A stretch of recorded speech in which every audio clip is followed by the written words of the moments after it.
സംസ്ഥാനത്ത് ഇന്ന് 2397 പേർക്കാണ് കോവിഡ് ബാധ സ്ഥിരീകരിച്ചത്.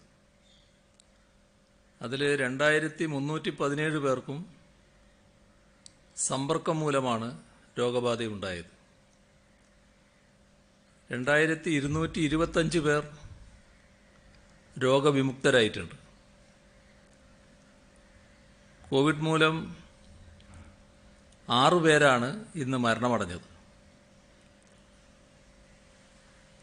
തിരുവനന്തപുരം ജില്ലയിലാണ് രോഗബാധിതരുടെ എണ്ണം വർദ്ധിച്ച തോതിൽ തുടരുന്നത്. ഇന്ന് 408 പേർക്കാണ് ജില്ലയിൽ രോഗം സ്ഥിരീകരിച്ചത്. അതിൽ തന്നെ 49 പേർക്ക് എവിടെ നിന്ന് രോഗബാധയുണ്ടായി എന്ന് വ്യക്തമല്ല. മലപ്പുറം, കൊല്ലം, തൃശ്ശൂർ ജില്ലകളിൽ ഇന്ന് സ്ഥിരീകരിച്ചവരുടെ എണ്ണം 200-ലധികമാണ്. ആകെയുള്ള പരിശോധന കഴിഞ്ഞ 24 മണിക്കൂറിൽ 34,988 ആയിട്ടുണ്ട്. ഇപ്പോൾ സംസ്ഥാനത്താകെ 23,277 കോവിഡ് ആക്റ്റീവ് കേസുകളാണ് ഉള്ളത്. ഇന്നലെ വരെ പുറത്തുനിന്ന് 8,69,655 പേർ വന്നിട്ടുണ്ട്. അതിൽ 3,32,582 പേർ വിദേശത്ത് നിന്ന് വന്നവരാണ്. മറ്റ് സംസ്ഥാനങ്ങളിൽ നിന്ന് വന്ന 5,37,000 പേരിൽ 62% കോവിഡ് റെഡ് സോൺ ജില്ലകളിൽ നിന്നാണ്. ഓണക്കാലമായതുകൊണ്ട് ആളുകളുടെ വരവ് വർദ്ധിച്ചിട്ടുണ്ട്. സമ്പർക്ക വ്യാപനം കൂടിയ ഒരു സാഹചര്യമാണ് കേരളത്തിൽ നിലവിലുള്ളത്. ഏതൊരു പകർച്ചവ്യാധിയുടെയും സ്വാഭാവികമായ ഒരു ഘട്ടമാണിത്. പലവട്ടം വ്യക്തമാക്കിയതുപോലെ ഇന്ത്യയിൽ തന്നെ ഏറ്റവും ആദ്യം രോഗം റിപ്പോർട്ട് ചെയ്യപ്പെട്ട പ്രദേശവും കോവിഡ് വ്യാപനത്തിന് ഒട്ടേറെ അനുകൂല ഘടകങ്ങൾ നിലനിൽക്കുന്ന സംസ്ഥാനവുമാണ് കേരളം. മറ്റ് സംസ്ഥാനങ്ങളിൽ മെയ്, ജൂൺ മാസങ്ങളിൽ തന്നെ 90% കേസുകളും സമ്പർക്ക വ്യാപനത്തിലൂടെയായിരുന്നു. എന്നാൽ ഇപ്പോഴാണ് കേരളത്തിൽ അത്തരമൊരു സ്ഥിതിവിശേഷമുണ്ടായത്. എക്സ്പൊണൻഷ്യലായി, അതായത് കുത്തനെ രോഗികളുടെ എണ്ണം കൂടുന്നതിന് പകരം ക്രമാനുഗതമായാണ് സംസ്ഥാനത്ത് രോഗികളുടെ എണ്ണം വർദ്ധിച്ചത്. നാം സ്വീകരിച്ച മുൻകരുതലുകൾ, കാണിച്ച ജാഗ്രത, അതിൻ്റെയൊക്കെ ഗുണഫലമായാണ് ഈ രീതിയിൽ സംഭവിച്ചത്. സമ്പർക്കം വഴി കൂടുതൽ പേരിലേക്ക് രോഗം ബാധിക്കുന്ന സാഹചര്യത്തിൽ ഇപ്പോൾ നാം എത്തി നിൽക്കുകയാണ്. ഇവിടെ നാം കാണിക്കേണ്ടത് രോഗികളുടെ എണ്ണം പൊടുന്നനെ കൂടാതിരിക്കാനുള്ള ജാഗ്രതയാണ്. രോഗികളുടെ എണ്ണം വല്ലാതെ കൂടിയാൽ മരണത്തിൻ്റെ എണ്ണവും വല്ലാതെ കൂടിയേക്കാം. നമ്മുടെ ആരോഗ്യ സംവിധാനങ്ങൾക്ക് കൈകാര്യം ചെയ്യാൻ പറ്റാത്ത തരത്തിലുള്ള സ്ഥിതിയിലേക്ക് കാര്യങ്ങൾ എത്തിയേക്കാം. അത് അനുവദിക്കാൻ പറ്റില്ല. ഇപ്പോൾ രോഗം പിടിപെടാതിരിക്കാൻ നാം ഓരോരുത്തരും ശ്രദ്ധിച്ചേ മതിയാവും. ഇത്തരമൊരു സാഹചര്യത്തിലാണ് ഇത്തവണത്തെ ഓണദിനം കടന്നു വരുന്നത്. അസാധാരണമായ ഒരു ലോക സാഹചര്യം. ആ ഘട്ടത്തിലാണ് തിരുവോണം കടന്നു വരുന്നത്. അതുകൊണ്ട് തന്നെ അസാധാരണമാം വിധം മ്ലാനമായ അന്തരീക്ഷത്തെ മുറിച്ചു കടക്കാൻ നമുക്ക് കഴിയുക തന്നെ ചെയ്യുമെന്ന പ്രത്യാശ പറത്തിക്കൊണ്ടാവണം ഇത്തവണത്തെ ഓണാഘോഷം. ഓണം വലിയൊരു പ്രതീക്ഷയും പ്രത്യാശയുമാണ്. ഏത് പ്രതികൂല സാഹചര്യത്തിനും അപ്പുറത്ത് അനുകൂലമായ പ്രകാശപൂർണമായ ഒരു കാലമുണ്ട് എന്ന പ്രതീക്ഷ. ഓണം ഭാവിയെ കൂടി പ്രസക്തമാക്കുന്ന ഒരു സങ്കല്പമാണ്. മനുഷ്യരെല്ലാവരും ഒന്നുപോലെ കഴിഞ്ഞിരുന്ന ഒരു കാലം പണ്ടുണ്ടായിരുന്നു എന്ന് ആ സങ്കല്പം പറഞ്ഞു തരുന്നു. അതുകൊണ്ട് തന്നെ വറ്റാത്ത ഊർജത്തിൻ്റെ കേന്ദ്രമാണ് ആ സങ്കല്പം. എല്ലാ മനുഷ്യരും ഒരുമയിൽ, സമത്വത്തിൽ, സ്നേഹത്തിൽ, സമൃദ്ധിയിൽ കഴിയുന്നൊരു കാലം ഉണ്ടാവണമെന്നാഗ്രഹിച്ച് അതിനായി യത്നിക്കുന്ന ആർക്കും അളവിൽ കവിഞ്ഞ പ്രചോദനം പകർന്നു തരുന്നതാണ് ആ സങ്കല്പം. ഓണമുണ്ണുന്നതും ഓണത്തിന് ഒത്തുചേരുന്നതും മലയാളികളുടെ ജീവിതത്തിൽ ഏറ്റവും ആഹ്ലാദകരമായ അനുഭവമാണ്. ഏത് പ്രയാസത്തിലും ഓണത്തിന് കുടുംബത്തിലേക്ക് ഓടിയെത്തുന്നതാണ് മലയാളിയുടെ ശീലം. ഈ വർഷം യാത്രകൾ നിയന്ത്രിക്കപ്പെട്ടിരിക്കുന്നു. നമുക്ക് ഓരോരുത്തർക്കും പ്രയാസമുണ്ടാക്കുന്ന അനുഭവമാണിത്.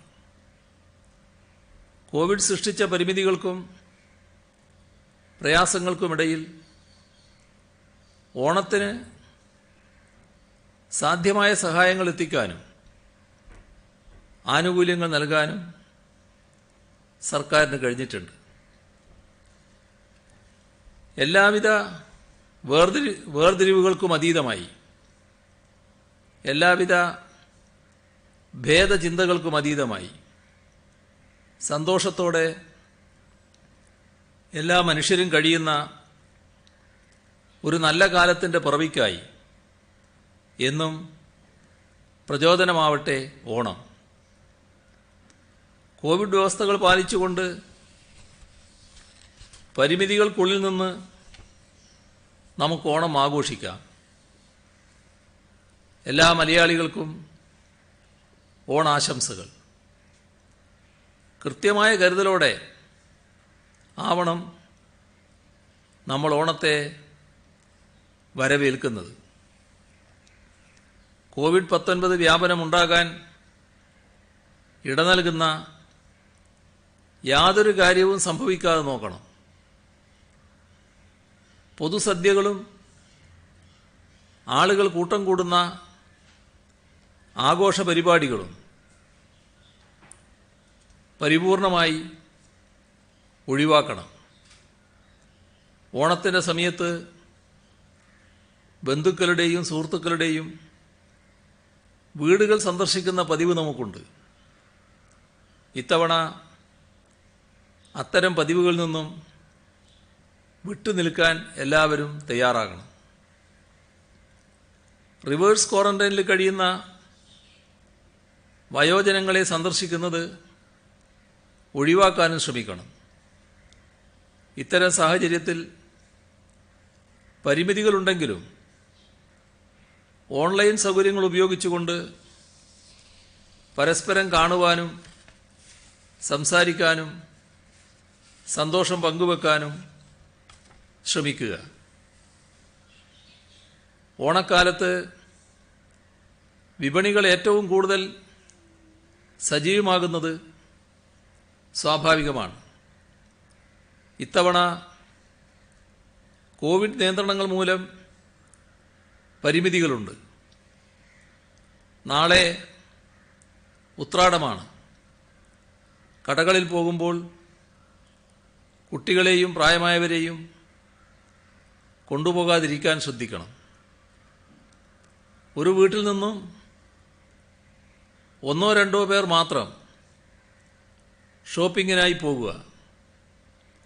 പോകുന്നവർ കൈകൾ സാനിറ്റൈസ് ചെയ്യാനും മാസ്ക് ധരിക്കാനും സാമൂഹ്യ അകലം പാലിക്കാനും തയ്യാറാകണം. നേരത്തെ ഓണക്കാലത്തൊക്കെ കടകളിൽ തിരക്ക് കൂടുമ്പോൾ ഷട്ടർ താഴ്ത്തുന്ന രീതി ചില കടക്കാർ സ്വീകരിക്കാറുണ്ട്. ഇപ്പോൾ ഒരു കടയിലും സാധാരണയിൽ കൂടുതൽ ആളുകൾ ഉണ്ടാകാൻ പാടില്ല എന്ന് നേരത്തെ തന്നെ നിഷ്കർഷിച്ചിട്ടുണ്ട്. അത് കൃത്യമായി പാലിച്ചു പോകണം. ഓരോ കടയുടെയും സാധ്യതക്കനുസരിച്ചുള്ളവർ മാത്രമേ ഒരു സമയം കടക്കുള്ളിൽ ഉണ്ടാകാൻ പാടുള്ളൂ. മാത്രമല്ല, പഴയതുപോലെ ഷട്ടർ അടച്ചിടാനേ പാടില്ല.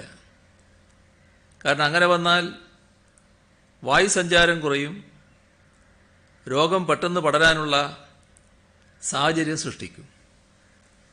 അപ്പോൾ ആ വഴി സ്വീകരിക്കാൻ പാടില്ല. നേരത്തെ നിർദ്ദേശിച്ചതുപോലെ കൃത്യമായ എണ്ണം കടക്കകത്ത് സൂക്ഷിക്കുന്നതിന് ജാഗ്രത കാണിക്കുകയാണ് വേണ്ടത്.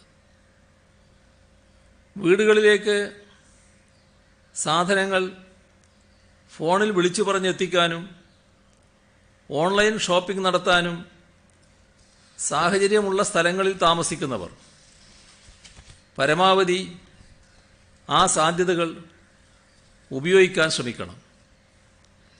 അങ്ങനെ വന്നാൽ പൊതുവിടങ്ങളിലെ തിരക്ക് കുറക്കാൻ സാധിക്കും. വിളിച്ചന്വേഷിക്കാൻ പറ്റുന്ന കടകളിൽ തിരക്ക് കുറവാണെന്ന് ഉറപ്പുവരുത്തിയതിനു ശേഷം പോകാൻ ശ്രമിക്കുക. കടകളിലെ തിരക്ക് കുറയുമെന്ന ധാരണയോടുകൂടി തന്നെയാണ് കട തുറന്നിരിക്കുന്ന സമയം ദീർഘിപ്പിക്കുന്നതിന് തയ്യാറായത്.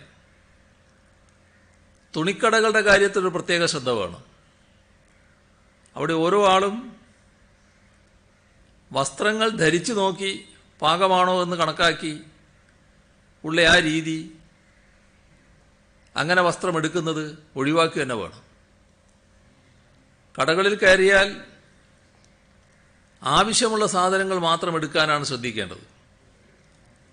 അനാവശ്യമായി അവിടെയുള്ള മറ്റ് വസ്തുക്കളിൽ സ്പർശിക്കാതിരിക്കണം. ബില്ല് പണമായി നേരിട്ട് കൈമാറുന്നതിന് പകരം കഴിയാവുന്നത്ര ഡിജിറ്റൽ പണമിടപാട് നടത്താൻ ശ്രമിക്കണം. എല്ലാ കടകളിലും ബ്രേക്ക് ദ ചെയിൻ കൗണ്ടറുകൾ നിർബന്ധമായും സ്ഥാപിച്ചിരിക്കണമെന്ന് നിഷ്കർഷിച്ചിട്ടുണ്ട്. കൈകൾ സാനിറ്റൈസ് ചെയ്യാനുള്ള സൗകര്യം കടകളിൽ ഏർപ്പാടാക്കുന്നുണ്ട്. കടയിൽ കയറുന്നതിന് മുൻപും ഇറങ്ങുമ്പോഴും കൈകൾ സാനിറ്റൈസ് ചെയ്തു എന്ന് ഉറപ്പുവരുത്തണം.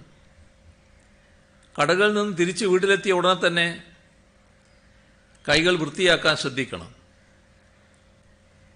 പറ്റുമെങ്കിൽ കുളിച്ച് ദേഹം ശുചിയാക്കാനും ശ്രമിക്കണം. ഇത്തരം മുൻകരുതലുകൾ എടുത്തുകൊണ്ട് രോഗം പടരാനുള്ള സാഹചര്യങ്ങൾ ഒഴിവാക്കുമെന്ന് പ്രതിജ്ഞയെടുത്തുകൊണ്ടാണ് ഈ ഓണം നാം ആഘോഷിക്കേണ്ടത്. നാം എല്ലാവരും അത്തരമൊരു തീരുമാനത്തിലേക്കാണ് എത്തേണ്ടത്. കോവിഡ് ബാധ വർദ്ധിക്കുന്ന സാഹചര്യമാണ്. ആ സാഹചര്യത്തിൽ ഓണത്തിരക്ക് നിയന്ത്രിക്കുന്നതിന് കർശന നടപടികൾ സ്വീകരിക്കാൻ പോലീസിന് നിർദ്ദേശം നൽകിയിട്ടുണ്ട്.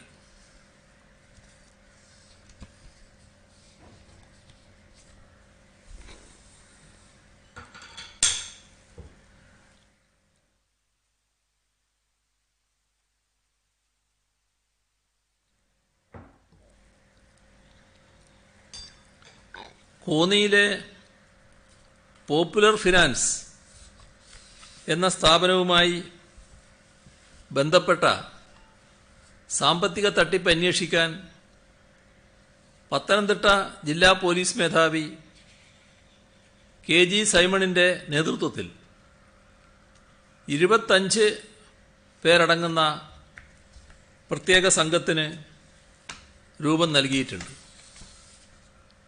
ദക്ഷിണമേഖല IG ഹർഷിത അത്തലൂരി അന്വേഷണത്തിന് മേൽനോട്ടം വഹിക്കും. ഈ തട്ടിപ്പുമായി ബന്ധപ്പെട്ട്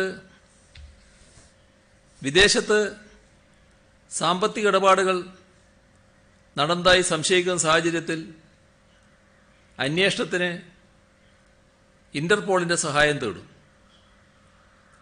തട്ടിപ്പുമായി ബന്ധപ്പെട്ട് കേരള പോലീസ് ലുക്കൌട്ട് നോട്ടീസ് പുറപ്പെടുവിച്ചതിനെ തുടർന്ന് ഡൽഹി വിമാനത്താവളത്തിൽ പിടിയിലായ സ്ഥാപന ഉടമകളുടെ 2 മക്കളെ ഇന്ന് ഉച്ചയ്ക്ക് ശേഷം പത്തനംതിട്ടയിൽ എത്തിച്ചിട്ടുണ്ട്. കേരള പോലീസിൻ്റെ പ്രത്യേക സംഘമാണ് ഡൽഹിയിൽ പോയി ഇവരെ കൂട്ടിക്കൊണ്ടുവന്നത്. കോന്നിയിലെ ഈ പോപ്പുലർ ഫിനാൻസിൻ്റെ ഉടമകളെ ചങ്ങനാശ്ശേരിയിൽ നിന്ന് പത്തനംതിട്ട പോലീസ് പിടികൂടി.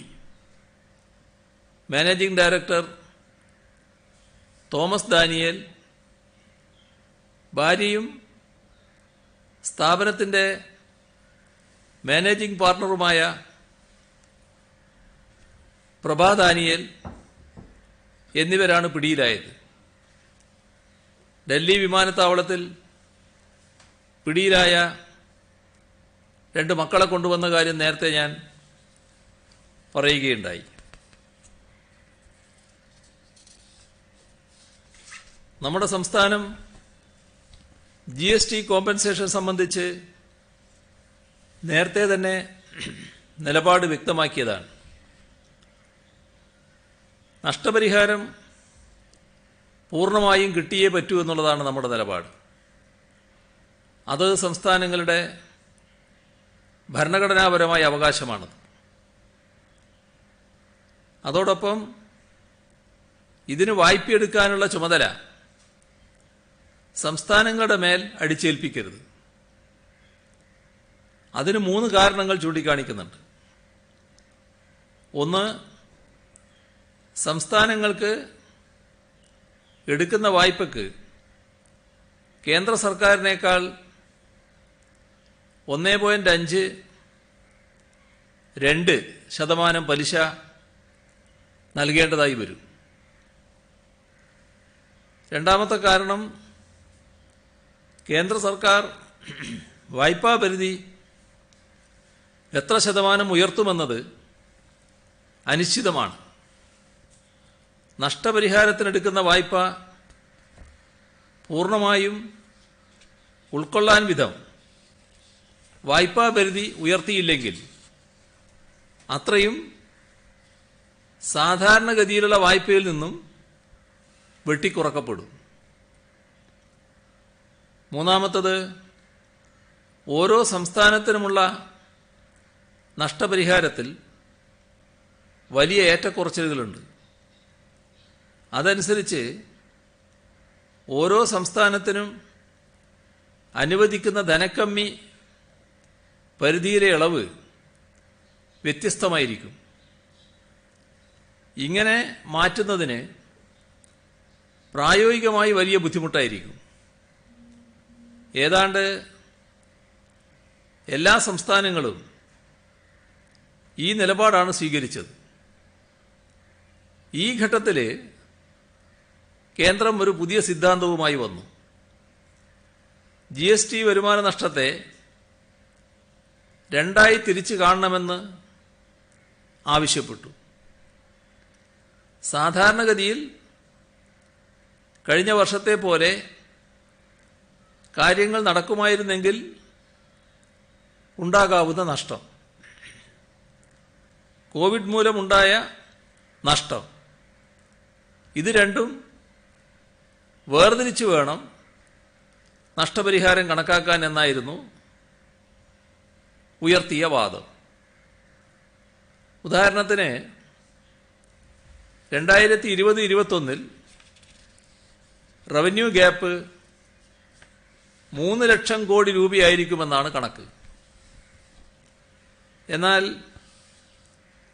GST നഷ്ടപരിഹാര സെസ്സിൽ നിന്നും 70,000 കോടി രൂപയെ പിരിയും. അപ്പോൾ ബാക്കി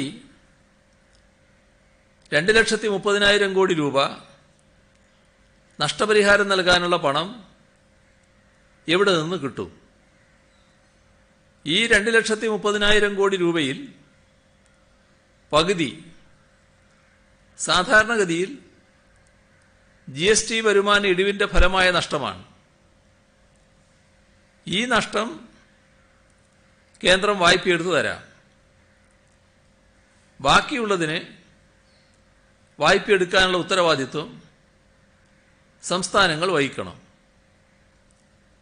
ഇത് സ്വീകാര്യമല്ലെങ്കിൽ രണ്ടാമതൊരു നിർദ്ദേശം കൂടി കേന്ദ്രം മുന്നോട്ട് വെച്ചു. 2020-21 സാമ്പത്തിക വർഷത്തെ കോമ്പൻസേഷനുള്ള തുക പൂർണ്ണമായും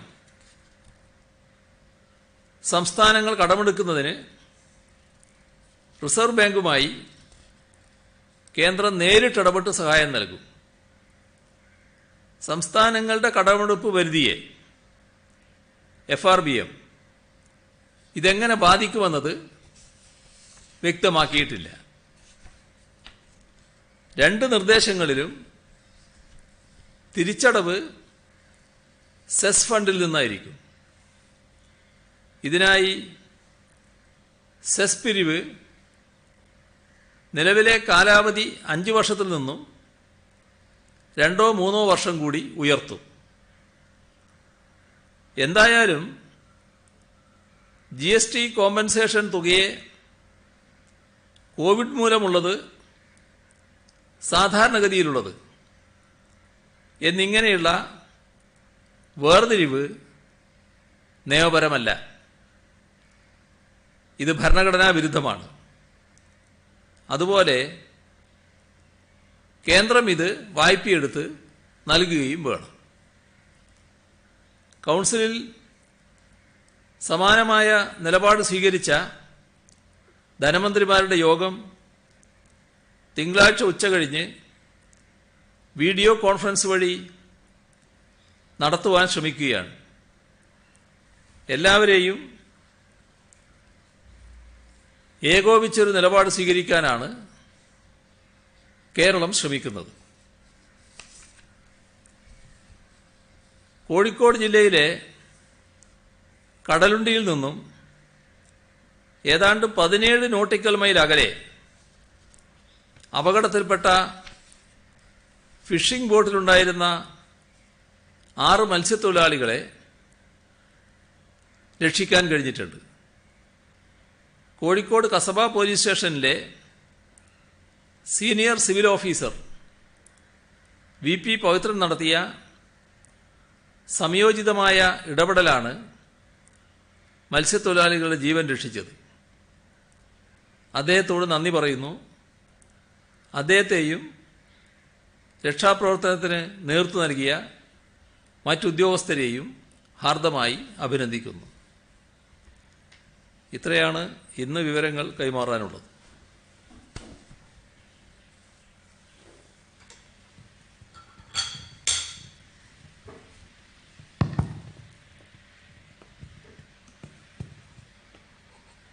സിഎം, ഈ സ്വർണ്ണക്കടത്ത് കേസുമായി ബന്ധപ്പെട്ട് അതിൽ കഴിഞ്ഞ ദിവസം കസ്റ്റംസ് ജനം ടിവിയുടെ കോർഡിനേറ്റ് എഡിറ്റർ അനിൽ നമ്പ്യാരെ ചോദ്യം ചെയ്തു.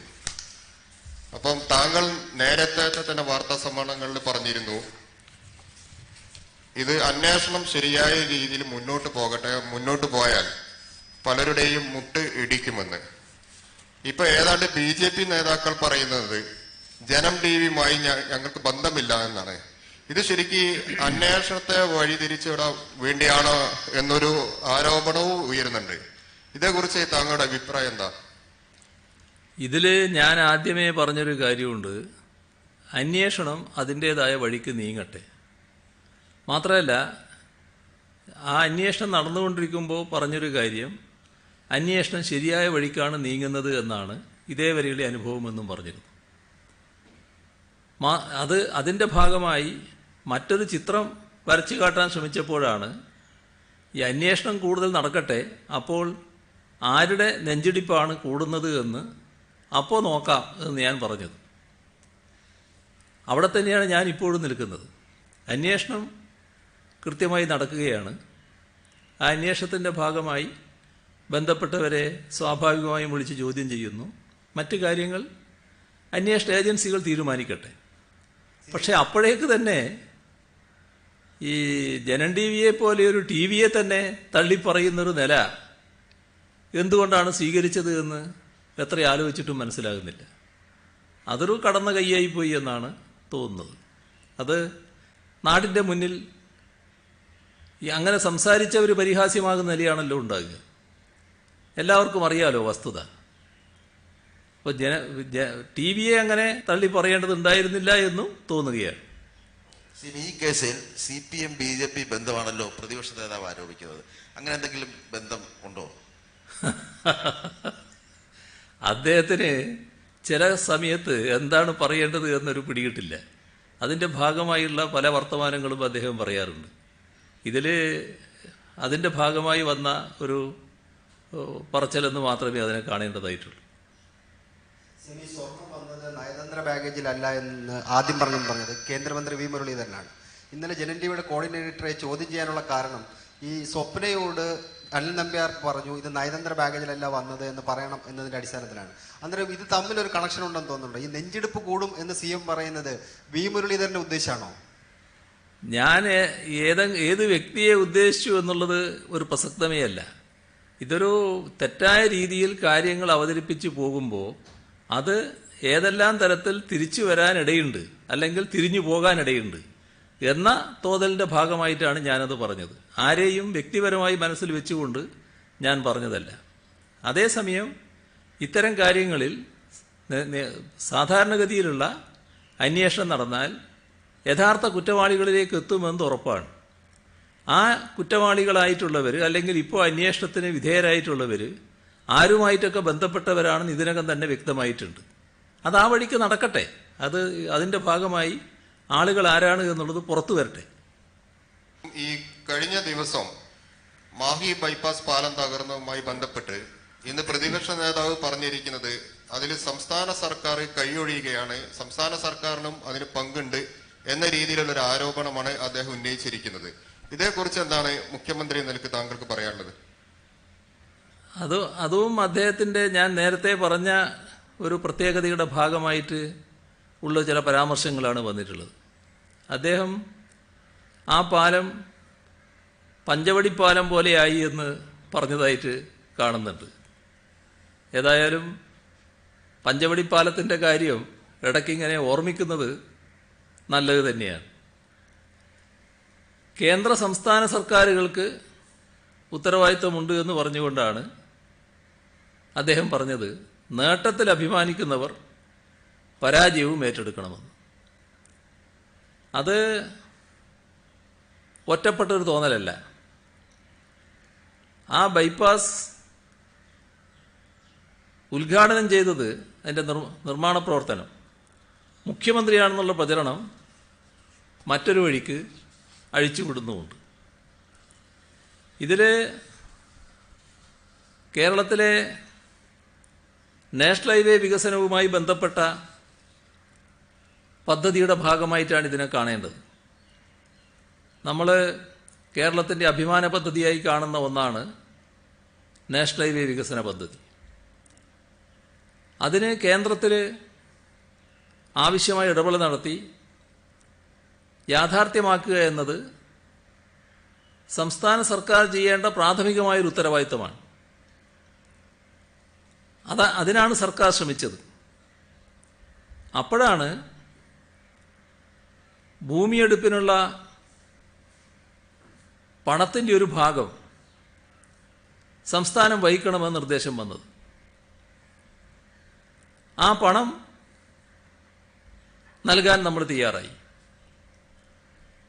അതിൽ നാം കാണേണ്ടത് ഒരു ഭാഗം നമ്മൾ കൊടുക്കുന്നു എന്നതിൻ്റെ അർത്ഥം നമ്മളല്ല അതിൻ്റെ പണം മുഴുവൻ കൊടുക്കുന്നത്. കേന്ദ്ര സർക്കാർ തന്നെയാണ് പണം കൊടുക്കുന്നത്. കേന്ദ്ര സർക്കാരിൻ്റെ ബാധ്യതയായിട്ടാണത് വരുന്നത്. സർക്കാർ ചെയ്യുന്ന സഹായം എന്താ? സർക്കാർ ചെയ്യുന്ന സഹായം, സംസ്ഥാന സർക്കാർ ചെയ്യുന്ന സഹായം, ആ ഭൂമി കലക്ടർമാർ വഴി ഏറ്റെടുക്കാനുള്ള നടപടിയാണ്. ആ സഹായം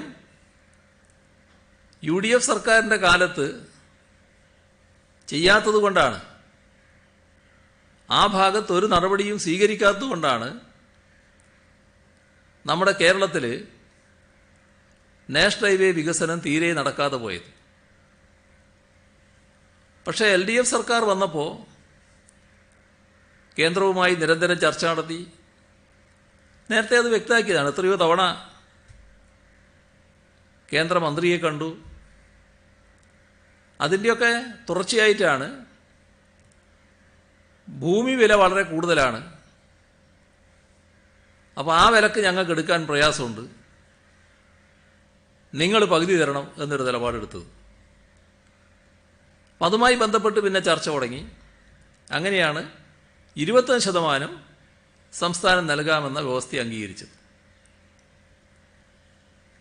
അപ്പോൾ UDF കാലത്ത് നടക്കാതിരുന്നത്, അല്ലെങ്കിൽ ഒരു നടപടിയും സ്വീകരിക്കാതിരുന്ന ഒരു കാര്യത്തിൽ ഇപ്പോൾ കാര്യക്ഷമതയോടെ നടപ്പാക്കുന്ന നിലയാണ് സംസ്ഥാന സർക്കാർ സ്വീകരിച്ചത്. അതുകൊണ്ട് നാഷണൽ ഹൈവേ വികസനം എന്നത് സംസ്ഥാനത്തിൻ്റെ അഭിമാന പദ്ധതിയാണ് എന്ന് ഒരു തരത്തിൽ പറയാം. പക്ഷേ അതിനർത്ഥം എന്താ? പദ്ധതിയുടെ നടത്തിപ്പ് സംസ്ഥാനം നടത്തുമെന്നല്ല. സംസ്ഥാനത്തിനല്ല അതിൻ്റെ ഉത്തരവാദിത്വം. സംസ്ഥാനത്തിന് പ്രവൃത്തി നടത്താനുള്ള യാതൊരു ചുമതലയുമില്ല. ഭൂമിയെടുപ്പിൽ സംസ്ഥാനം സഹകരിച്ചില്ലെങ്കിൽ ആ പദ്ധതി നടക്കില്ലായിരുന്നു. ഭൂമി ഏറ്റെടുക്കലെന്ന ഒറ്റ പ്രശ്നത്തിൽ കുരുങ്ങി അനിശ്ചിതത്വത്തിലായ പദ്ധതിയാണ് സംസ്ഥാന സർക്കാർ ഇടപെട്ട് യാഥാർത്ഥ്യത്തിലേക്ക് നയിച്ചത്.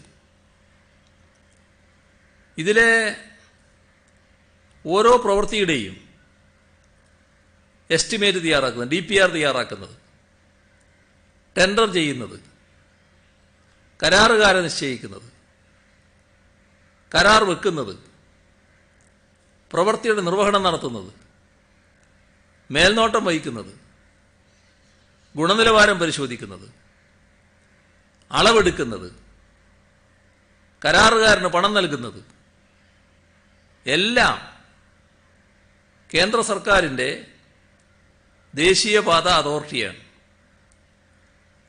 സംസ്ഥാന സർക്കാരിൻ്റെ എഞ്ചിനീയർമാർക്കോ സർക്കാരിനോ ഇതിലൊരു ചുമതലയുമില്ല.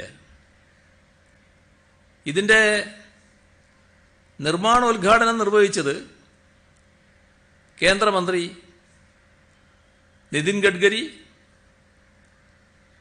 മുഖ്യമന്ത്രി ആ യോഗത്തിൽ അദ്ദേഹത്തോടൊപ്പം ഉണ്ടായി.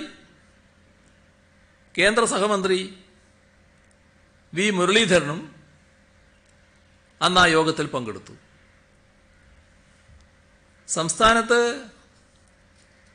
ഇത്തരം ഭരണ നടപടികൾ അറിയാത്ത ഒരാളല്ല നമ്മുടെ പ്രതിപക്ഷ നേതാവ്. അദ്ദേഹം ഒന്നിലേറെ തവണ മന്ത്രിയായിരുന്നയാളാണ്. അപ്പം അദ്ദേഹത്തിന് ഇതൊക്കെ അറിയാത്തതാണ് എന്ന് പറയാൻ പറ്റൂ? അപ്പോൾ എന്തോ ഒരു വിഭ്രാന്തി, അതിൻ്റെ ഭാഗമായി എന്തെല്ലാമോ അദ്ദേഹം പറയുകയാണ്. എന്നാൽ അതിലൊക്കെ ഒരു കാര്യം ആളുകൾ ശ്രദ്ധിക്കുന്നുണ്ട്. കേന്ദ്ര ഗവൺമെന്റിനെയോ BJPയെയോ പറയേണ്ട ഘട്ടം വരുമ്പോൾ അതിൽ നല്ല മൃദുത്വം വരുന്നുണ്ട്, പലപ്പോഴും പറയാതിരിക്കുന്നുമുണ്ട്. സംസ്ഥാനത്തിന് ഉത്തരവാദിത്വം ഇല്ലെങ്കിലും ഉത്തരവാദിത്വം സംസ്ഥാനത്തിന്റെ പടലിക്ക് വെക്കാൻ അദ്ദേഹം നല്ലതുപോലെ ശ്രമിക്കുന്നുമുണ്ട്. കോൺഗ്രസിൽ തന്നെ ഇപ്പൊ നടക്കുന്ന പ്രധാന ചർച്ച BJPയോട് ആര് മൃദു സമീപനം സ്വീകരിക്കുന്നു എന്നുള്ളതാണല്ലോ. അപ്പൊ അതില് രമേശ് ചെന്നിത്തലയുടെ പക്ഷം ഏതാണ് എന്ന് തീരുമാനിക്കുന്നതല്ലേ ഈ സമീപനം? നാം കാണേണ്ട ഒരു കാര്യമുണ്ട്.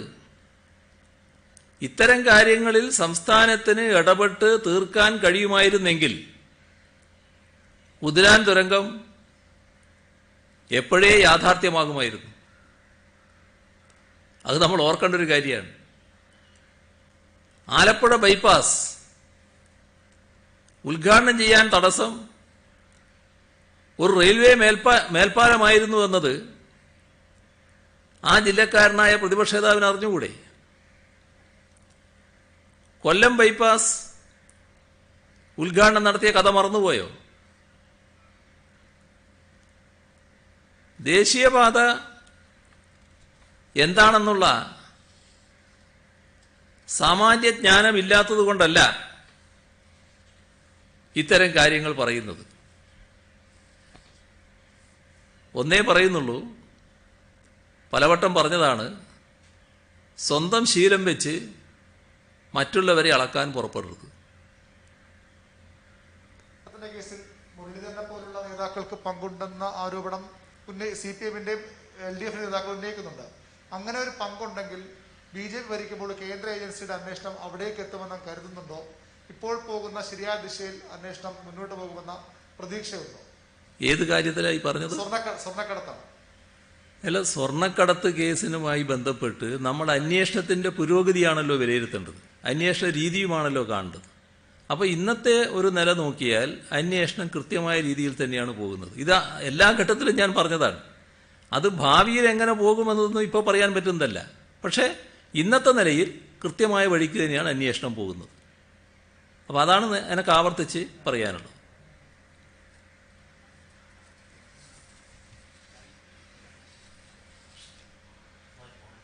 ശബ്ദമില്ല. ഹലോ CM, ഈ സ്വർണ്ണക്കടത്തിൽ അന്വേഷണം നടക്കട്ടെ എന്ന് അങ്ങ് പറയണ്ടേ? ശരിയായ രീതിയിലാണ് അന്വേഷണം എന്ന് പറയുന്നു. ലൈഫിൽ ഒരുപാട് അഴിമതികൾ, തട്ടിപ്പുകളൊക്കെ പുറത്തു വന്നു. അതിൽ സർക്കാരിൻ്റെതായ ഒരു അന്വേഷണം വേണ്ടേ? അല്ലെങ്കിൽ കേന്ദ്രത്തോട് ഇക്കാര്യം ആവശ്യപ്പെടുന്നുണ്ടോ? അത് ഞാൻ പറഞ്ഞതാണ് നേരത്തെ തന്നെ. സംസ്ഥാന സർക്കാരുമായി ബന്ധപ്പെട്ട് അതിലെന്ത് ചെയ്യണമെന്നുള്ള കാര്യത്തിൽ ചില വിവരങ്ങൾ ശേഖരിച്ചു വരുന്നുണ്ട്. അത് പൂർത്തിയായെന്ന മുറക്ക് അതിന്റെ നടപടികളിലേക്ക് നീങ്ങും. പത്രം പോലും നൽകുന്നില്ല എന്നാണ് പ്രതിപക്ഷ നേതാവിന്റെ പരാതി. ഏത്? ധാരണാപത്രം പോലും ചോദിച്ചിട്ട് നൽകിയിട്ടില്ല എന്നാണ് പ്രതിപക്ഷ നേതാവ് ആവർത്തിക്കുന്നത്. അല്ല, ഞാൻ പറഞ്ഞത് തന്നെയാണ്. CM, അങ്ങ് സൂചിപ്പിച്ചത്, ഇതിലിപ്പോ പ്രതിപക്ഷ നേതാവ് സൂചിപ്പിച്ചൊരു കാര്യമെന്ന് പറയുന്നത് ഈ അന്വേഷണം വഴിതിരിച്ചുവിടാനുള്ള നീക്കമാണ് നടക്കുന്നത് എന്നാണ്. അത് BJPയും കേന്ദ്ര സർക്കാരും സംസ്ഥാന സർക്കാരും ചേർന്നുള്ള ഒത്തുകളിയാണ് എന്നും ആരോപണമുണ്ട്. ഇതിപ്പോൾ അങ്ങ് ചിരിച്ചു തള്ളുമ്പോഴും ഈ വിഷയത്തിൽ അങ്ങയുടെ ഓഫീസിലെ ഉന്നതരടക്കം പ്രതിക്കൂട്ടിലാണ്. പ്രതിപക്ഷ നേതാവ് അടക്കമുള്ളവർ ചൂണ്ടിക്കാണിക്കുന്നത് അന്വേഷണ ഉദ്യോഗസ്ഥർ തെളിവുകൾ ശേഖരിക്കുന്നതിൽ കാലവിളംബം വരുത്തുന്നുവെന്നാണ്. അങ്ങനെയെങ്കിൽ ഒത്തുകളി എവിടെയാണ് നടക്കുന്നത് എന്ന് സ്വാഭാവികമായി ജനങ്ങൾക്ക് ബോധ്യപ്പെടുന്നതല്ലേ? നമ്മൾ പറയുമ്പോൾ ആ വാചകങ്ങളും വാക്കുകളും ശ്രദ്ധിച്ച് ഉപയോഗിക്കണം. അത് നിങ്ങൾക്കും ബാധകമായിട്ടുള്ള കാര്യമാണ്. അതെപ്പോഴും നല്ലതാണ്. എൻ്റെ ഓഫീസിൽ ആരെ പറ്റിയാണ്?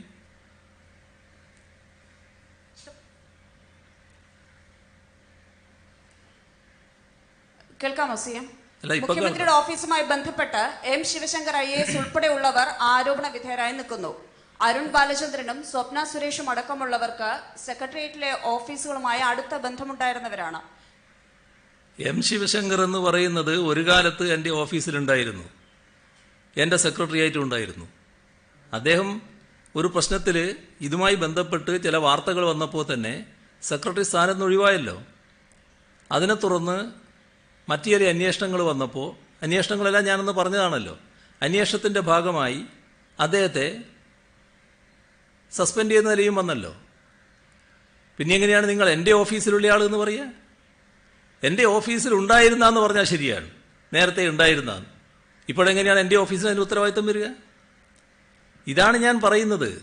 ചില ഉദ്ദേശങ്ങളോടെ ചില വാർത്തകൾ ചമച്ച് ചില പ്രചരണങ്ങൾ നടത്തി പോകുന്ന ഘട്ടത്തിലാണ് ഞാൻ പറഞ്ഞിരുന്നത് അന്വേഷണം ശരിയായ വഴിക്ക് നടക്കട്ടെ, ആരൊക്കെയാണ് അതിൽ ഉൾപ്പെടുന്നത് അവരെയെല്ലാം കണ്ടെത്തട്ടെ, അപ്പോൾ ആരുടെ നെഞ്ചിടിപ്പാണ് വർദ്ധിക്കുന്നത് എന്ന് അപ്പോൾ കാണാം എന്ന്. അത് തന്നെയാണ് ഞാൻ ഇപ്പോഴും പറഞ്ഞത്. ഇവിടെ CCTV ദൃശ്യങ്ങൾ അടക്കമുള്ളവ ശേഖരിക്കുന്നതിൽ കാലവിളംബം നേരിടുന്നുവെന്നും അന്വേഷണം നേരായ ദിശയിലല്ല എന്ന് സംശയിക്കുന്നതായും ആരോപണമുണ്ട്. എന്ത് ആരോപണമാണ് ഇന്നുള്ളത്? CCTV ദൃശ്യം അതിൻ്റെതായ സമയം എടുത്തുകൊണ്ട് ശേഖരിക്കാൻ പറ്റുമല്ലോ. അത് ആർക്കെങ്കിലും എടുത്തുകൊണ്ടുപോയി പൂഴ്ത്തി വെക്കാൻ പറ്റുന്നതല്ലോ. എന്തെങ്കിലും തെറ്റായ കാര്യങ്ങൾ നാട്ടിനെ ബോധിപ്പിക്കുന്നതിന് വേണ്ടി, തെറ്റായ പ്രചരണങ്ങൾ നടത്തുന്നതിന് വേണ്ടി പ്രചരിപ്പിക്കുക, അതിങ്ങനെ പറഞ്ഞുകൊണ്ടേയിരിക്കുക, അതല്ലേ നടക്കുന്നത്. അല്ല, CCTV ദൃശ്യങ്ങളെല്ലാം അവിടെ തന്നെ ഇല്ലേ? അത് കൃത്യമായി ആരെങ്കിലും മാറ്റിക്കഴിഞ്ഞിട്ടുണ്ടോ? അതിൽ കാലവിളംബമുണ്ടോ സിഎം? അത് അന്വേഷണ ഏജൻസിയോട് ചോദിക്കണോ? അന്വേഷണ ഏജൻസിക്ക് അതുമായി ബന്ധപ്പെട്ട് കൃത്യമായ ധാരണയുണ്ട്. അന്വേഷണ ഏജൻസിയും സംസ്ഥാന സർക്കാരും തമ്മിൽ വേണ്ട തരത്തിൽ ബന്ധപ്പെടുമല്ലോ. അല്ല സിഎം, അത് ആദ്യഘട്ടത്തിൽ അവരത് ഈ CCTV ദൃശ്യങ്ങളൊക്കെ ചോദിച്ച് നമ്മളുടെ രംഗത്ത് വന്നിട്ടുണ്ടായിരുന്നത്. പക്ഷെ പിന്നീട് അതുമായി ബന്ധപ്പെട്ട് യാതൊന്നും നടന്നതായിട്ട് അറിവില്ല. അത് ചോദിക്കുകയോ പിന്നെ കൊടുക്കാനുള്ള തീരുമാനം എടുക്കുകയോ ഒന്നും നടന്നിട്ടില്ല. അതെ, അന്വേഷണം നമ്മളല്ലല്ലോ നടത്തുന്നത്. അന്വേഷണം നടത്തുന്ന ഏജൻസിയാണല്ലോ അന്വേഷണവുമായി ബന്ധപ്പെട്ട കാര്യങ്ങൾ തീരുമാനിക്കുക. ഞാൻ അതാണല്ലോ നേരത്തെ പറഞ്ഞുകൊണ്ടിരിക്കുന്നത്. അവർക്ക് വേണ്ടി നമ്മളാരെങ്കിലും അല്ലെങ്കിൽ നിങ്ങളാരെങ്കിലും അന്വേഷണത്തിന് പുറപ്പെടരുത് എന്ന്. അവരെ അന്വേഷിക്കാൻ വിടീൻ. എന്നിട്ട് അന്വേഷണത്തിൽ എന്തെങ്കിലും പിഴവുകൾ കാണുന്നുണ്ടെങ്കിൽ അപ്പോൾ അത് ചൂണ്ടിക്കാണിക്കുക. അല്ലാതെ ഞങ്ങളിതാ ഇന്നയാളെ കണ്ടിരിക്കുന്നു, ഇന്ന വഴിക്ക് നിങ്ങൾ ചെല്ല് എന്നല്ലാലോ അന്വേഷണത്തിൻ്റെ ഭാഗമായി പറയേണ്ടത്. അതല്ലാലോ ശരിയായ രീതി. ലൈഫ് മിഷനിൽ ഇനിയും ചില രേഖകളും വിവരങ്ങളും കിട്ടാനുണ്ടെന്ന് താങ്കൾ കഴിഞ്ഞ വാർത്താ സമ്മേളനത്തിലും പറഞ്ഞു, ഇന്നും പറഞ്ഞു. ഇതിന് 4.5 കോടി രൂപയുടെ അഴിമതി ഉണ്ടായിട്ടുണ്ടെന്ന് വലിയ വാർത്തയായിട്ട് പുറത്തു പറഞ്ഞത് താങ്കളുടെ മാധ്യമ ഉപദേഷ്ടാവ് ജോൺ ബ്രിട്ടാസ് ആണ്. അദ്ദേഹത്തിൽ നിന്ന് എന്തെങ്കിലും താങ്കൾക്ക് ഇതിനെക്കുറിച്ച് വിവരം കിട്ടിയിട്ടുണ്ടോ? അത്തരം കാര്യങ്ങൾ അദ്ദേഹം ഈ ചാനലിൽ പറഞ്ഞതല്ലാതെ CMനോട് ഇതുവരെ പറഞ്ഞിട്ടുണ്ടോ? ഞാനത് നേരത്തെ ഇവിടെ പറഞ്ഞിട്ടുണ്ട്. അവിടെ ഏതെങ്കിലും കാര്യങ്ങൾ വാർത്തയായി വരുന്നത്, ഏതെങ്കിലും ചാനലുകൾ റിപ്പോർട്ട് ചെയ്യുന്നത്, അതുമായി ബന്ധപ്പെട്ട് മാത്രം സർക്കാരിന് നടപടികളെടുത്ത് പോകാൻ പറ്റില്ല. സർക്കാരിന് സർക്കാരിൻ്റെതായ രീതിയിൽ വിവരങ്ങൾ കിട്ടണം. ആ വിവരങ്ങളാണ് എന്താണെന്ന് നോക്കുന്നത്. അത് വരട്ടെ. ഏതൊരു മാധ്യമ പ്രവർത്തനമല്ല പറഞ്ഞത്, അത് താങ്കളുടെ മാധ്യമ ഉപദേഷ്ടാവായിട്ട് താങ്കളുടെ സുപ്രധാനമായ ഒരു പോസ്റ്റിൽ നിൽക്കുന്ന ഒരാളും അത് താങ്കളുടെ മന്ത്രിസഭയിലെ ഒരു അംഗമായിട്ടുള്ള ധനമന്ത്രി തന്നെ അത് ഓൺ ചെയ്ത് സംസാരിക്കുകയും ചെയ്തിട്ടുണ്ടായിരുന്നു. അതൊക്കെ ഇതുപോലെ തന്നെയാണ്. നമ്മളിപ്പോൾ ഒരു പരിപാടിയിൽ പങ്കെടുത്തുകൊണ്ടിരിക്കുകയല്ലേ, നിങ്ങളിപ്പോൾ അവിടെ നിന്ന് പറഞ്ഞാൽ ഞാൻ കേട്ടുകൊണ്ടിരിക്കുകയല്ലേ, അത് കേട്ടുകൊണ്ടിരിക്കുമല്ലേ. എൻ്റെ മാധ്യമ ഉപദേഷ്ടാവ് എന്ന് പറയുന്നയാൾ എനിക്കെന്തെങ്കിലും ആവശ്യം വന്നാൽ ഞാൻ ഉപദേശം തേടേണ്ട ഒരാളാണ്. അല്ലാതെ അയാൾ സ്ഥിരമായിട്ട് എൻ്റെ ഓഫീസിലിരിക്കുന്നയാളോ എൻ്റെ ഗവൺമെൻറ്റുമായി ബന്ധപ്പെട്ട പ്രവർത്തനങ്ങളുടെ എല്ലാ കാര്യങ്ങളും അറിയുന്നയാളോ അല്ല, ഗവൺമെൻറ് രഹസ്യങ്ങൾ അറിയുന്നയാളല്ല, അതുമായി ബന്ധപ്പെട്ട ഫയലുകൾ കാണുന്നയാളല്ല. സാധാരണഗതിയുള്ള നിങ്ങളെപ്പോലെ തന്നെയുള്ളൊരു മാധ്യമപ്രവർത്തകൻ. എനിക്കെന്തെങ്കിലും പ്രത്യേകമായ ചില കാര്യങ്ങൾ ഉപദേശം തേടേണ്ടതുണ്ടെങ്കിൽ അങ്ങനെ ഉപദേശം തേടാൻ പറ്റുന്ന ഒരാളെന്ന നിലക്ക് അദ്ദേഹത്തെ മാധ്യമ ഉപദേഷ്ടാവായി വെച്ചിട്ടുണ്ട്. അതെല്ലാം എല്ലാവർക്കും അറിയാവുന്നതല്ലേ. അങ്ങനെയാണെങ്കിൽ താങ്കളുമായി ബന്ധപ്പെട്ട അല്ലെങ്കിൽ നമ്മുടെ സർക്കാരിന്റെ ഒരു വകുപ്പിൽ നടന്ന വലിയൊരു അഴിമതിയെക്കുറിച്ച് അദ്ദേഹം താങ്കളോട് പറയേണ്ടതല്ലേ? അത് മാധ്യമങ്ങളോടാണ് പറയേണ്ടത്. അദ്ദേഹം നേരിട്ട് താങ്കളോട് പറയാൻ ഉത്തരവാദിത്തപ്പെട്ട ആളല്ലേ? വകുപ്പിൽ അഴിമതി നടന്നു എന്ന് അദ്ദേഹം പറഞ്ഞിട്ടില്ല. വകുപ്പുമായി ബന്ധപ്പെട്ടല്ലത്. റെഡ് ക്രസൻറ്റും ഏതെങ്കിലും ഒരു കോൺട്രാക്ടറും തമ്മിലുണ്ടായ ഇടപാടുകളിൽ ഏതെങ്കിലും കൂട്ടർ എന്തെങ്കിലും നടത്തിയിട്ടുണ്ടെങ്കിൽ അത് അദ്ദേഹത്തിന് പറയുന്നതിന് ഈ മാധ്യമ ഉപദേഷ്ടാവ് എന്നതിൽ ഒരു തടസ്സവും ഇല്ല. അത് സാധാരണ നിലക്ക് അദ്ദേഹത്തിന് സമൂഹത്തോട് വിളിച്ചു പറയും, അദ്ദേഹത്തിന് കിട്ടിയ വിവരം. അത് സ്വാഭാവികമായിട്ട് നിങ്ങളായാലും പറയും, ആരായാലും പറയും. അല്ലല്ലോ, അതായത് താങ്കളെ കൂടുതൽ വെട്ടിലാക്കുന്ന സംഭവമല്ലേ അത്. ഒരു താങ്കൾ വിശ്വസിച്ച ഒരാള് ആ പോയ ഭാഗത്ത് മുഴുവൻ പ്രശ്നം ഉണ്ടാക്കി. അതോടൊപ്പം തന്നെയാണ് ഇദ്ദേഹവും താങ്കളോട് ഇത് പറയേണ്ടതല്ലേ. ഇത് ഒരു ചാനൽ ബ്രേക്കിംഗ് ന്യൂസ് ആയിട്ട് പറയുന്നത് താങ്കൾ കൂടെ ബന്ധപ്പെട്ട ഒരു സംഭവമായതുകൊണ്ട് താങ്കളോട് അറിയിക്കേണ്ട കാര്യമില്ല അദ്ദേഹത്തിന്. നിങ്ങളെ ചാനലിന് എന്തെങ്കിലും പ്രയാസം അദ്ദേഹത്തോടുണ്ടെങ്കിൽ അല്ലെങ്കിൽ അദ്ദേഹത്തിന്റെ ചാനലിനുണ്ടെങ്കിൽ അത് ആ വഴിക്ക് നോക്കിക്കോ. എന്റെ വഴിയിലൂടെ അത് തീർക്കാൻ വേണ്ടി നോക്കണ്ട. അദ്ദേഹം അദ്ദേഹത്തിൻ്റെതായ രീതിയിൽ കിട്ടിയ വിവരങ്ങൾ ശരിക്ക് പറഞ്ഞിരിക്കുന്നു. അത് നാടിനോട് വിളിച്ചു പറഞ്ഞിരിക്കുന്നു. ആ നാടിനോട് വിളിച്ചു പറയുന്നത് ഒരു തരത്തിലും ഗവൺമെന്റിനെ പ്രതികൂലാവസ്ഥയിലാക്കുന്നതല്ല, ഗവൺമെന്റ് ഏതെങ്കിലും ഒരു ഡിപ്പാർട്ട്മെന്റിനെ ബാധിക്കുന്ന ഒരു കാര്യമല്ല. റെഡ് ക്രസന്റ് ചെയ്യുന്ന കാര്യങ്ങളുടെ ഉത്തരവാദിത്വം ഗവൺമെന്റ് പടലിക്ക് വരുന്നുമില്ല. അതുവരെ ഈ കേസിൽ 1 കോടിയുടെ ആരോപണം മാത്രമായിരുന്നു ഉണ്ടായിരുന്നത്. പക്ഷെ അദ്ദേഹമാണ് 4.5 കോടി എന്ന് പറയുന്നത്. അപ്പോൾ ഈ പൊതുജനം എന്താണ് വിശ്വസിക്കേണ്ടത്? 1 കോടി അഴിമതിയെന്നോ 4.5 കോടി അഴിമതിയെന്നോ ആണ് വിശ്വസിക്കേണ്ടത്? അതിനെക്കുറിച്ചൊന്നും ആധികാരികമായി പറയാൻ എനിക്കിപ്പോൾ കഴിയില്ല. അതാണ് ഞാൻ പറഞ്ഞത്. അത് അദ്ദേഹത്തിന് കിട്ടിയ വിവരം അദ്ദേഹം പറയുന്നു. മറ്റു കാര്യങ്ങൾ എന്തെങ്കിലും ഉണ്ടെങ്കിൽ സർക്കാരിന്റെ കയ്യിൽ വിവരങ്ങൾ കിട്ടുന്ന മുറക്ക് പറയാം. അപ്പോൾ നിങ്ങളോട് പറയാം ഇതാണ് വിവരം എന്നുള്ളത്. റെഡ് ക്രസന്റ് ഒഴിഞ്ഞെന്ന് പറയുമ്പോൾ നമ്മുടെ സ്ഥലത്തല്ലേ CM, സർക്കാരിന്റെ സ്ഥലത്താണ് ബിൽഡിംഗ് പണിയുന്നത്. കരാർ 2 കമ്പനികൾ, ധാരണാപത്രം വേറൊരു കമ്പനി. അപ്പൊ അതിലൊക്കെ തന്നെ ഒരു പൊരുത്തക്കേടില്ലേ? അപ്പൊ നമുക്കത് അറിയില്ല, നമുക്ക് പങ്കില്ല എന്നുള്ള രീതിയിൽ മാറ്റി നിർത്താൻ കഴിയുമോ? അത് സർക്കാർ ചെയ്യേണ്ട കാര്യങ്ങൾ എന്ത് എന്നത് ഞാൻ നേരത്തെ പറഞ്ഞു. സർക്കാരിന്റെ ആ കാര്യങ്ങൾ പരിശോധിച്ചുകൊണ്ടിരിക്കുകയാണ്. എന്താണെന്ന് വിവരം കിട്ടട്ടെ. അതിന്റെ ഭാഗമായിട്ട് സർക്കാർ എന്തെങ്കിലും നടപടികൾ സ്വീകരിക്കുന്നുണ്ടെങ്കിൽ സ്വീകരിക്കുമെന്ന് പറഞ്ഞു. CM പറഞ്ഞു, സ്വർണ്ണക്കടത്തുമായി ബന്ധപ്പെട്ട് അങ്ങയുടെ മുൻ പ്രിൻസിപ്പൽ സെക്രട്ടറി ശിവശങ്കറിനെ മാറ്റി നിർത്തി. അതോടുകൂടി അക്കാര്യത്തിൽ സർക്കാർ കാര്യക്ഷമമായ നടപടി സ്വീകരിച്ചു എന്നാണ് പറഞ്ഞത്. കഴിഞ്ഞ സർക്കാരിന്റെ കാലത്തും മുഖ്യമന്ത്രിയുടെ ഓഫീസിനെതിരെ ഒരു ആരോപണം ഉയർന്നപ്പോൾ അന്ന് 2 ജീവനക്കാരെ ഇതുപോലെ മാറ്റി നിർത്തുകയല്ല, അറസ്റ്റ് ചെയ്യുകയാണ് ഉണ്ടായത്. തുടർന്നും അങ്ങനെ സംഭവിച്ചതിന് ശേഷവും അങ്ങ് CPMന്റെ സംസ്ഥാന സെക്രട്ടറി ആയിരിക്കവേ ആ സർക്കാർ രാജിവെക്കണമെന്നുള്ള സമരം തുടരുകയായിരുന്നു. ഇത് രണ്ട് നിലപാടുകളും എങ്ങനെയാണ് ഉണ്ടാവുന്നത്? 2 നിലപാടുകളും ഒന്ന് ആലോചിച്ച് നോക്കിയാൽ മതി എന്തൊക്കെയായിരുന്നു എന്നുള്ളത്. ആ കമ്മീഷന്റെ മുന്നിൽ നടന്ന കാര്യങ്ങളും കമ്മീഷന്റെ മുന്നിൽ വന്ന കാര്യങ്ങളും അതിലെന്തൊക്കെ കാര്യങ്ങൾ പുറത്തു വന്നു എന്നുള്ളതും എല്ലാം നാടിന്റെ മുന്നിൽ ഇപ്പം അറിയാലോ. അത് രണ്ടും ഒന്നാണെന്ന് കാണണ്ട. കമ്മീഷൻ വന്നു, കമ്മീഷന്റെ കാര്യം ക്യാബിനറ്റ് പരിഗണിച്ചു, നിയമസഭയിൽ വെച്ചു, നടപടിക്ക് വേണ്ടി പോലീസിനെ നിയോഗിച്ചു. 3.5 വർഷം കഴിഞ്ഞു. ഇക്കാര്യത്തിൽ കാര്യമായ പുരോഗതി ഇതുവരെ വന്നിട്ടുമില്ല. അപ്പൊ കമ്മീഷൻ പല ആൾക്കാരോടും മൊഴിയെടുക്കും, റിപ്പോർട്ട് സമർപ്പിക്കും. ഇക്കാര്യത്തിൽ സർക്കാർ ഇപ്പോഴും പറയുന്നു സോളാർ കമ്മീഷനെ കുറിച്ച്. പക്ഷെ എന്ത് നടപടിയാണ് സർക്കാർ സ്വീകരിച്ചത് ഇക്കാര്യത്തിൽ? സർക്കാർ അതുമായി ബന്ധപ്പെട്ടുള്ള നടപടികൾ സ്വീകരിച്ചല്ലോ. അതുമായി ബന്ധപ്പെട്ടുള്ള അന്വേഷണങ്ങൾ നടന്നുകൊണ്ടിരിക്കുകയാണല്ലോ. അന്വേഷണം അതിൻ്റെ വഴിക്കല്ലേ നടക്കുക. അന്വേഷണം നടക്കട്ടെ. ഓരോ കാര്യത്തിലും അങ്ങനെയല്ലേ അന്വേഷണം നടക്കുന്നത്. പറഞ്ഞത് M ശിവശങ്കറിനെ നീക്കി, അതുകൊണ്ട് ഇനി ആ ആരോപണത്തിന് കഴമ്പില്ല എന്നാണ്. പക്ഷെ അദ്ദേഹം താങ്കളുടെ ഓഫീസിൽ ഇരുന്നപ്പോഴാണ് ഈ കടത്ത് നടന്നത്. അദ്ദേഹത്തെ നീക്കിയതുകൊണ്ട് നടന്ന സംഭവങ്ങൾ ഇല്ലാതാവില്ലല്ലോ, ആ തെറ്റില്ലാതാവില്ലല്ലോ. മറ്റൊന്നുകൂടി സൂചിപ്പിക്കാൻ ഞാൻ പറഞ്ഞത് നിങ്ങൾ പറഞ്ഞതിനെ കുറിച്ചാണ്. നിങ്ങൾ പറഞ്ഞത് എന്റെ ഓഫീസിൽ ഉള്ളവരെ കുറിച്ച് കേസ് വരുന്നു എന്നാണ്. എന്റെ ഓഫീസിലുള്ള ആരാണെന്നാണ് ഞാൻ നിങ്ങളോട് ചോദിച്ചത്. അതിനാണ് ഞാൻ നിങ്ങളോട് പറഞ്ഞത് നിങ്ങൾ വാക്ക് ഉപയോഗിക്കുമ്പോൾ ശ്രദ്ധിക്കണം, വാചകം പറയുമ്പോൾ ശ്രദ്ധിക്കണമെന്ന്. അതാണ് നിങ്ങൾ മനസ്സിലാക്കേണ്ട കാര്യം.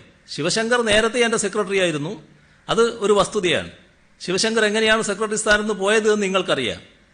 അതും ഞാനിവിടെ പറഞ്ഞു കഴിഞ്ഞു. അങ്ങനെയാണെങ്കിൽ നിങ്ങൾ പറയേണ്ടത് നിങ്ങളുടെ മുൻ സെക്രട്ടറി എന്നാണ്.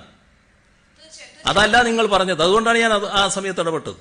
തീർച്ചയായും CM. പക്ഷെ ഇപ്പോഴും ആ പ്രശ്നങ്ങൾ അവിടെ തന്നെ നിൽക്കുന്നുണ്ട്. അതിനെ പറ്റിയാണ് അന്വേഷണം നടക്കുന്നത്. എനിക്ക് മറ്റൊന്നുകൂടി സൂചിപ്പിക്കാനുണ്ട്. മന്ത്രി സുധാകരന്റെ മകന് ജനം TVയിൽ ഷെയർ ഉണ്ട് എന്ന് അവർ തന്നെ പറഞ്ഞതാണ്.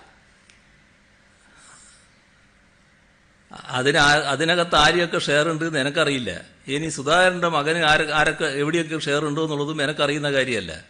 നിങ്ങൾ കാര്യങ്ങൾ പറയുമ്പോൾ അത് വസ്തുതാപരമായിരിക്കണം എന്ന് മാത്രമേ ഉള്ളൂ. വെറുതെ എന്തെങ്കിലും വിളിച്ചു പറയുന്ന ഒരു അവസ്ഥ സ്വീകരിക്കരുത്. ഓണത്തിന്റെ ഭാഗമായി ഒരുപാട് പേർക്ക് ഇപ്പൊ സാമ്പത്തിക സഹായം നൽകുന്നു. കഴിഞ്ഞ ദിവസം തന്നെ CM പറഞ്ഞു 7000 കോടി രൂപയുടെ സഹായം. അപ്പൊ നമ്മുടെ ഈ ഹീമോഫീലിയ രോഗികൾക്കുള്ള സഹായം അത് പ്രഖ്യാപിച്ചിട്ടില്ല എന്ന് പറയുന്നു. ആ കാര്യത്തിൽ CMന്റെ ഒരു ഇടപെടൽ ഉണ്ടാവുമോ? അതെന്താണെന്ന് പരിശോധിച്ചേ പറയാൻ പറ്റൂ. അത് ആരോഗ്യവകുപ്പുമായിട്ട് ബന്ധപ്പെട്ട് നോക്കാം, എന്നിട്ട് ആവശ്യമായ നടപടികൾ എടുക്കാം. ഈ മുൻ വർഷങ്ങളിൽ താൽക്കാലിക ജീവനക്കാർ, ഡെയിലി വേജസുകാർ, ഇവർക്കെല്ലാം ഓണത്തിന് അലവൻസ് കൊടുത്തിരുന്നു. ഇത്തവണ അതിന്റെ നടപടിക്രമങ്ങളൊന്നും ആയിട്ടില്ല. എന്തെങ്കിലും ആയിട്ടുണ്ടോ? അവർക്ക് നൽകുമോ? കഴിഞ്ഞ കാലത്ത് ചെയ്തതുപോലെ തന്നെയുള്ള നടപടികൾ തന്നെയാണ് ഇക്കൊല്ലവും സ്വീകരിക്കുന്നത്. അതിൽ എന്തെങ്കിലും വിട്ടുപോകൽ ഉണ്ടായിട്ടുണ്ടെങ്കിൽ അതും പരിശോധിച്ച് വേണ്ടത് ചെയ്യുക തന്നെ ചെയ്യും. PSC ഒരു വിവാദമുണ്ട്. നിയമനവുമായി ബന്ധപ്പെട്ടുകൊണ്ട് പല ഉദ്യോഗാർത്ഥികളും മാധ്യമങ്ങളോട് സംസാരിച്ചതിന്റെ പേരിൽ ഇപ്പോൾ വിലക്ക് ഏർപ്പെടുത്തുകയാണ് കമ്മീഷൻ. അതൊരു വലിയ വിമർശന വിധേയമായിട്ടുണ്ട്. അത് ശ്രദ്ധയിൽപ്പെട്ടിട്ടുണ്ടോ? ചില കാര്യങ്ങൾ ശ്രദ്ധയിൽപ്പെട്ടിട്ടുണ്ട്. ഈ വിലക്ക് ശരിയാണോ CM? അല്ല, വിലക്ക് ശരിയാണോ എന്ന് പറഞ്ഞാൽ PSCയെ പോലൊരു സ്ഥാപനത്തെ അത് വളരെ നാട്ടിന് കൊള്ളാത്തൊരു സ്ഥാപനമാണ് എന്ന് ചിത്രീകരിക്കുന്ന ഒരു രീതി, അത് ശരിയാണോ എന്നുള്ളത് നമ്മൾ ആലോചിക്കണം. അതും ഒരു ഭാഗത്ത് നടക്കാൻ പാടില്ലല്ലോ. നിയമനം കിട്ടാത്തതും കരാർ നിയമനങ്ങളിലൊക്കെ അവരുടെ സ്വാഭാവികമായ ഒരു പരാതിയല്ലേ മാധ്യമങ്ങളോട് സംസാരിക്കുന്നത്? അതിന്റെ പേരിൽ അവരെ ജോലിയിൽ നിന്നൊക്കെ മാറ്റി നിർത്തുന്ന ഒരു സാമൂഹ്യ നീതി നിഷേധമല്ലേ അത്? PSCയെ പോലൊരു സ്ഥാപനത്തിന്റെ വിശ്വാസ്യതയെ തകർക്കുന്ന രീതിയിലുള്ള ഇടപെടൽ, അത് നമ്മുടെ പൊതുസമൂഹത്തിന് ചേർന്നൊരു കാര്യമല്ല. അതാണ് നാം ചിന്തിക്കേണ്ട ഒരു കാര്യം. CM, ഈ കോവിഡുമായി ബന്ധപ്പെട്ട ഒരു ചോദ്യമാണ്. ഈ കോവിഡിൻ ബാധിച്ച് ഇല്ലെങ്കിൽ മൃതദേഹങ്ങളുടെ കോവിഡ് പരിശോധന വേഗത്തിൽ നടത്താൻ നടപടി സ്വീകരിക്കുമെന്ന് അങ്ങ് നേരത്തെ തന്നെ പറഞ്ഞിരുന്നു. പക്ഷേ ഇപ്പോൾ ഈ കഴിഞ്ഞ ദിവസത്തെ പത്രക്കുറിപ്പ് പരിശോധിച്ചാൽ തന്നെ ഓഗസ്റ്റ് 2-ാം വാരം മരിച്ചവരുടെ കോവിഡ് പരിശോധനാ ഫലം പോലും ഇന്നലെയൊക്കെയാണ് വന്നിട്ടുള്ളത്. അപ്പോൾ അത് വേഗത്തിലാക്കാനുള്ള നടപടി ഉണ്ടാവും? ഇത് പലവട്ടം പറഞ്ഞതാണ്. നേരത്തെ ഇതുമായി ബന്ധപ്പെട്ട് ചർച്ചകൾ നടന്നിട്ടുണ്ട്. വേഗം തന്നെ ആ പരിശോധനകൾ പൂർത്തിയാക്കണമെന്ന് മാത്രമല്ല 24 മണിക്കൂറിൽ കൂടുതൽ എടുക്കാൻ പാടില്ല എന്നുള്ളതും പൊതുവെ തീരുമാനമായിട്ട് വന്നിട്ടുള്ളതാണ്. അത് ആ നിലക്ക് തന്നെ ചെയ്യാനാണ് ആരോഗ്യവകുപ്പ് ശ്രദ്ധിക്കുന്നത്.